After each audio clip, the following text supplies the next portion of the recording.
बात। देखिए जो दोनों पत्रकार सामने खड़े हैं, मैं इनको बोलूंगी हिंदू मुस्लिम से बाहर निकले, देश की बातें दिखाएं। बहुत जरूरी है हिंदू मुस्लिम करने के लिए। देश का तमाम मीडिया बैठा हुआ है, शांति रखिए। बिल्कुल नया इतिहास रचा गया है कि एक तरफ संसद का उद्घाटन कर रहे हैं और एक तरफ प्रधान सेवक की पुलिस महिला खिलाड़ियों पर जूते मार रही है, लठ मार रही है। बनने की तैयारी चल रही है, आप लोग बाधा डाल। आप हिंदू मुस्लिम को छोड़ करके मेरे से मुद्दे की बात करेंगे तो मैं आपको जवाब दूंगी महोदय, वरना नहीं दूंगी। मैं कोई आपकी बंधुआ नहीं हूँ। आप मेरे से मुद्दे की बात कीजिए। आप मेरी देखिए, आप ये पहले जाकर के पूछ के आना जिन्होंने संसद में बैनर लगाया है कि अखंड भारत का मतलब क्या होता है।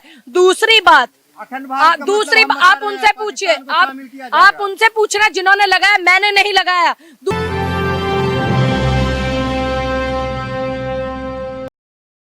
देश में मेडल लाने वाली जो बेटियां थी उन पर, उनके चेहरे पर जूते रखवा रहे थे प्रधान सेवक की पुलिसें, उनको डंडा मार रहे थे। 1-1.25 महीने से वो लोग आंदोलन कर रही थी। ओलंपिक में मेडल लाने वाली बेटियां और खिलाड़ी सभी, और उनका समर्थन करने के लिए गए किसान और किसान नेता और सभी कांग्रेस के नेताओं को, किसी को हाउस अरेस्ट किया, किसी को ऑफिस अरेस्ट किया, किसी को रास्ते में से गिरफ्तार किया, किसी को कहीं से गिरफ्तार किया।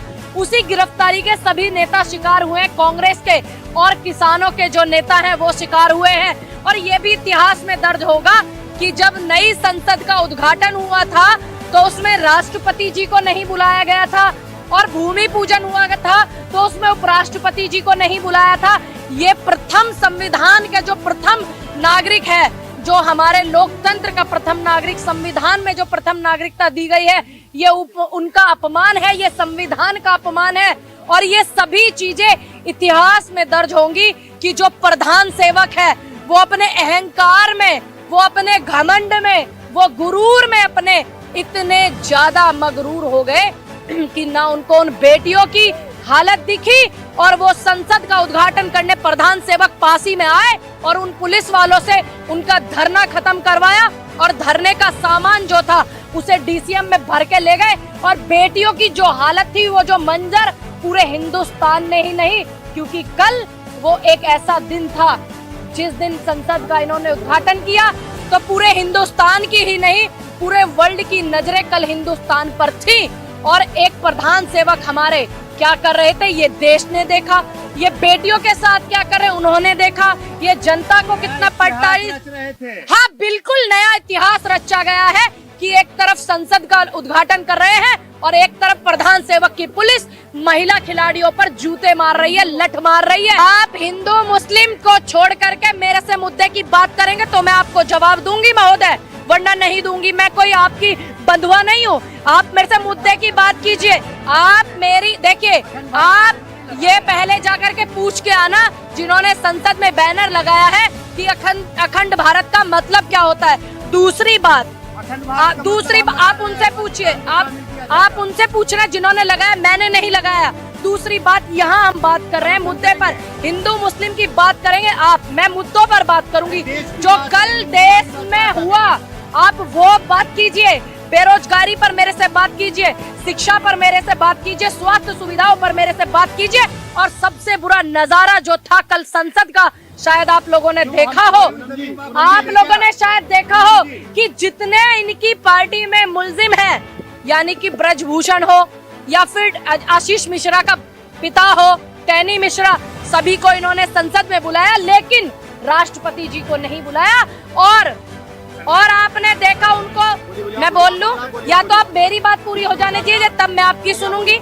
दूसरी बात, जब कल ये सारे देश ने देखा जो मंजर था, या तो आप पुरानी बातों को बात में कर लीजिए, ठीक पुराने जमाने की बातें कर लेंगे तो सारी चीजें निकलेंगी कि क्या कांग्रेस ने बनाई क्या नहीं बनाई। मैं आपकी बात का जवाब दे रही हूँ। दूसरी बात, जो प्रधान सेवक ने कल किया और इस व्यक्ति को संसद में बुला करके, नई संसद के उद्घाटन में ब्रजभूषण जी को बुला करके ये साबित कर दिया कि ये लोग जो हैं, जो बेटियों के हरेसमेंट करते हैं, बेटियों को प्रताड़ित करते हैं, ये उनके साथ में, ये इन्होंने साबित कर दिया। दूसरी बात, इन्होंने साबित कर दिया कि ये दंडवत हो रहे थे सगरोल के सामने। राजतंत्र का प्रतीक होता है, ये सबको पता है। और इन्होंने, इनकी मंशाएं क्या हैं, इनकी जो अंदर मन में चलता है, कि इनका चित्र और चरित्र और इनका दिमाग, इनका संगीन दिमाग, ये क्या करना चाहते हैं जनता के साथ में, इन्होंने दंडवत प्रणाम करके देश के प्रधान सेवक ने बता दिया है। बिल्कुल नहीं होगा और मजबूती से होगा। आपने देखा था किसानों का जब आंदोलन हो रहा था, रात को इन्होंने झूठ बोल बोल करके किसानों को हटाने की कोशिश करी थी बॉर्डर पर, गाजीपुर बॉर्डर, तमाम बॉर्डरों पर, और इन्होंने बुजुर्गों पे डंडे बजाए थे, लठ बजाए थे। उसके बाद धरने की जो रूपरेखा थी वो क्या थी, वो पूरे देश ने देखी थी। तो अकेली देश की राष्ट्रपति हैं, हमारे देश की हैं, उनका अपना बेशक नहीं है, लेकिन जनता जो है, जनता का हक बनता है, और खास करके जनता की आवाज उठाने वाले लोगों का हक बनता है, और उससे भी ज्यादा विपक्ष का भी हक बनता है कि अगर किसी भी संविधान के पद का अपमान होता है तो वो संविधान का अपमान है, और वो संविधान का अपमान जो है, हमें इस बात से तकलीफ है। मैं कहना चाहूंगी उन बेटियों से भी, मैं अब उस दिन गई थी जंतर मंतर पर, मैं उस दिन भी वहीं पे यही कह करके आई थी कि आप भूलना मत इस बात को कि किसान आंदोलन को किस तरह से स्थगित करा दिया गया था। 700 किसानों की शहादतें हुई, अभी तक उनको शहीदी का दर्जा नहीं मिला, MSP लागू नहीं हुई। नियम और नियति आप अपनी रखना और निर्णय भी आप अपना रखना, चाहे कोई विपक्ष का नेता हो, चाहे कोई किसान नेता हो, चाहे कोई कितना ही बड़ा नेता क्यों ना हो, आप सिर्फ आदेश करना, आप किसी के आदेशों पर मत चलना। मैं यही नहीं है, कांग्रेस के सभी नेताओं को अरेस्ट किया गया। जब दिल्ली पे हम लोग दिल्ली पे आ रहे थे, दिल्ली में जंतर मंतर पे आ रहे थे, किसी को हाउस अरेस्ट, किसी को ऑफिस अरेस्ट, किसी को सड़क पर अरेस्ट, किसी को सड़क पर बैरिकेड लगा दिया गया, सभी को। और महिला कांग्रेस ने भी बहुत ज्यादा जोर लगाया था, ऐसा नहीं है। तो हम लोग, आपकी हो गई, देखिए आप उनके, ये उनका सवाल है, उनसे जवाब लेना। क्या मैं उनके जैसी दिखती हूँ? नहीं ना। देखिए अगर एक बेटी जाने का कोई गुनाह है, इस बात को फांसी दोगे? शांति रखिए, क्यों पूछा जाएगा, मैं अपने जवाब दूंगी। विनेश फोगाट जो है, उन्होंने अगर ये बोला है, ये गंभीर विषय है। आप इस बात देखिए, जो दोनों पत्रकार सामने खड़े हैं, मैं इनको बोलूंगी हिंदू मुस्लिम से बाहर निकले, देश की बातें दिखाएं। बहुत जरूरी है हिंदू मुस्लिम करने के लिए, देश का तमाम मीडिया बैठा हुआ है, शांति रखिए। दूसरी बात, विनेश फोगाट अगर इस बात को कह रही है तो इस बात को आप हंसी मजाक में मत लीजिए, बहुत गंभीर विषय है, इसको गंभीरता से लीजिए। हाँ। पीछा भी कर रहे हैं, मैंने वो भी तस्वीर देखी कि जूता रखा हुआ है साक्षी मलिक के यहाँ पर और उसको भींचा गया और उसको किस तरीके से प्रताड़ित किया गया, सब देख रही हूँ, आप लोग भी देख रहे हैं। दूसरी बात, इस बात को आप गंभीर विषय समझिए, क्योंकि एक देश की वो बेटी जिसको ये कहते थे कि विनेश तू तो मेरे घर की बेटी है, तू तो मेरे परिवार की बेटी है, आज उसी बेटी पर प्रधान सेवक अपनी पुलिस से डंडे बजवा रहे हैं और उद्घाटन कर रहे हैं, और ये बता रहे हैं कि राजतंत्र का प्रतीक को लेकर उसके सामने दंडवत हो रहे हैं। ये बहुत गंभीर विषय है, आप इस विषय के बारे में सोचिए। सत्ता पक्ष की छोड़ दीजिए, क्या सत्ता पक्ष को कल का ही दिन मिला था कि सावरकर के जन्मदिन पर उद्घाटन करते हैं? क्या उनको कल का ही दिन मिला था? अब उनको बेटियों को पता था कि आज प्रधानमंत्री उद्घाटन करने आ रहे हैं, तो फिर आज ही हमारा उनसे मुलाकात हो जाएगा।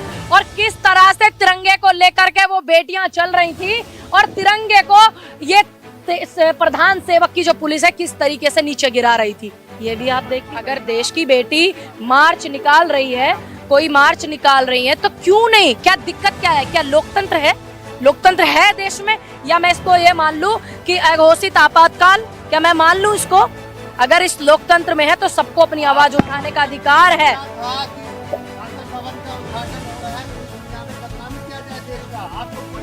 अब उनका क्या मकसद था कि वो बेटियों से डंडे बजवा रहे हैं, बेटियों में डंडे बजवा रहे हैं अपनी पुलिस से, बेटियां धरने पर बैठी हैं, उनको प्रताड़ित करवा रहे हैं, कभी उनके धक्का लगाते हैं उनके पुलिस के लोग, कभी कुछ करते हैं। उनका क्या मंशा था? आप अगर उनके प्रवक्ता हैं तो मुझे बताइए क्या मंशा थी? क्यों बजाया नहीं? आपने देखा नहीं रात को?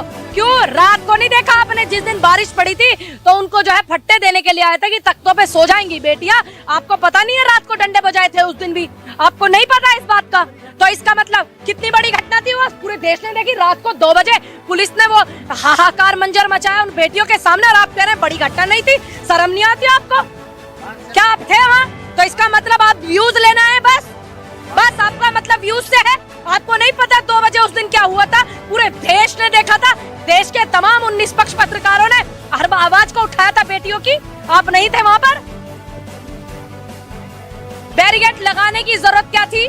क्या जरूरत थी? अगर बेटियां मार्च निकालना चाह रही हैं, लोकतंत्र देश है ये, संविधान है, इसमें परमिशन, अगर कोई परमिशन इनसे मांगता है, ये तो कहीं पंचायत करने की परमिशन नहीं दे रहे, विपक्ष को नहीं दे रहे, किसान नेताओं को नहीं दे रहे, किसानों को नहीं दे रहे, पहलवानों को नहीं दे रहे परमिशन। क्यों? ये अघोषित आपातकाल है क्या देश में? इस किसको कहते हैं अघोषित? अघोषित आपातकाल किसे कहते हैं? आप ही मुझे बताइए, आप मुझे बताइए। क्यों नहीं दी थी? उस दिन भी जगह दी थी ना, जब रात को 2 बजे पुलिस लठ बजा रही थी और एक महिला पहलवान के सीने पर धक्का मार के गिरा रही थी। उस दिन भी परमिशन थी ना, परमिशन से ही हुए थे ना इनके सारे काम। ये यही बोलूंगी कि इस देश में किसी के घर में लोकतंत्र हो या ना हो, लेकिन इस देश में जो है लोकतंत्र है, संविधान है। अगर किसी को इस देश में अपनी आवाज उठाने का हक है तो ये संविधान हक देता है। और ये आवाज जो है, ये क्या सोच रहे हैं, ये सब करने से क्या हो जाएगा? क्योंकि ये उस देश और उस खून और उस मिट्टी से ताल्लुक रखने वाले लोग हैं जिन्होंने तानाशाह को हरा करके देश को आजाद कराया था।